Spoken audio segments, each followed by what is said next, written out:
کوئٹہ میں ایک بار پھر خون کی ہولی کھیلی گئی ہے۔ زمین نے ایک بار پھر لال رنگ اوڑھ لیا اور وطن ایک بیٹے سے محروم ہو گیا۔ کوئٹہ میں ایک اور افسوسناک واقعہ پیش آیا جس میں میجر انور کاکڑ کو ایک بزدلانہ حملے میں شہید کر دیا گیا۔ اس حملے کی سی سی ٹی وی فوٹیج ساتھ چل رہی ہے جس میں دیکھا جا سکتا ہے کہ ایک موٹر سائیکل سوار گاڑی کے پاس آتا ہے، میگنیٹک آئی ڈی امپلانٹ کرتا ہے اور بھاگ جاتا ہے، اور بعد میں وہ امپلانٹ یا بم پھٹتا ہے جس کی وجہ سے میجر صاحب شہید ہو جاتے ہیں اور وہ دہشت گرد بغیر کسی روک ٹوک کے وہاں سے فرار ہو جاتے ہیں۔ اس حملے میں میجر کاکڑ کے علاوہ ایک چھوٹی کمسن بچی کو بھی خون میں نہلا دیا گیا۔ 3 لوگ شدید زخمی حالت میں ہسپتال میں داخل ہیں۔ اس حملے کی ذمہ داری بی ایل اے نے لی ہے، اور ایک بات کا یہاں میں اضافہ کر دوں کہ پچھلے 10 دنوں میں یہ تیسرا حملہ ہے جو بی ایل اے کر رہی ہے۔ اس حملے سے 2 دن پہلے کراچی سے کوئٹہ جانے والی بس میں حملہ ہوا جس میں 3 لوگ شہید ہوئے، اور 11 تاریخ کو 2 مسافر بسوں کو زوب اور لورا لائی کے بیچ میں روکا گیا اور اس میں سے چن چن کے 9 پنجابی مزدوروں کو قتل کیا گیا۔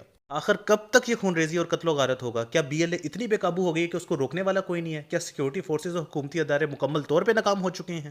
وہ لوگ بے گناہ شہریوں کو قتل کرتے جا رہے ہیں اور ہماری گورنمنٹ شہریوں کو تحفظ فراہم کرنے میں بالکل ناکام ہے۔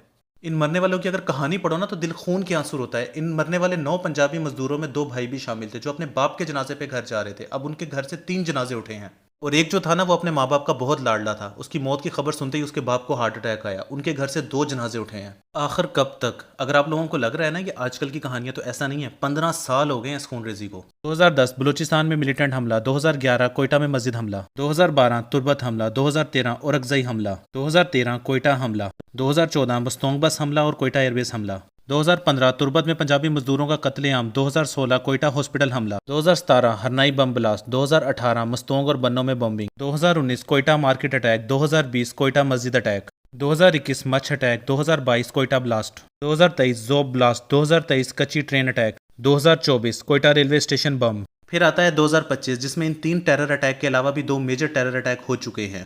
پہلا تھا جعفر ایکسپریس جس میں مظلوم لوگوں کو شہید کیا گیا۔ اس کے بعد تھا اے پی ایس اٹیک جس میں معصوم بچوں کو شہید کیا گیا۔ صرف 2024 میں ہی 1600 سے زیادہ لوگوں کو ٹارگٹ کیا گیا، جبکہ اب تک 11,000 سے زیادہ لوگ شہید ہو چکے ہیں۔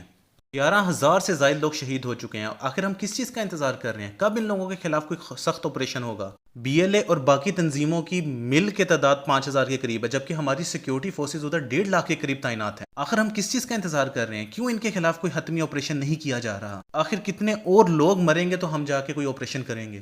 یہ جو حملے ہوتے ہیں نا، یہ ایک یاد دہانی ہوتی ہے کہ ہمارا دشمن جاگ رہا ہے، لیکن افسوس کی بات یہ ہے کہ ہم ابھی تک سو رہے ہیں۔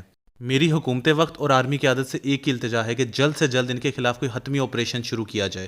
کہیں ایسا نہ ہو کہ پنجابی بلوچی تنازع کی یہ چنگاری آگ بن کے پورے بلوچستان کو اپنی لپٹ میں لے لے۔ اور عوام سے میری ایک ہی التجا ہے کہ اگر آپ لوگوں کو کوئی مشکوک حرکت نظر آتی ہے یا مشکوک بندہ نظر آتا ہے تو فوری طور پہ سیکیورٹی فورسز کو بتائیں، اور بی ایل اے سے متعلقہ کوئی بھی اگر معلومات آپ تک پہنچتی ہے تو حکومت تک پہنچائیں۔ ہم لوگوں نے مل کے ہی اس دہشت گردی کو ختم کرنا ہے، اور اس پیغام کو جتنا ہو سکے شیئر کریں تاکہ ہم حقیقی معنوں میں ایک بدلاؤ لا سکیں۔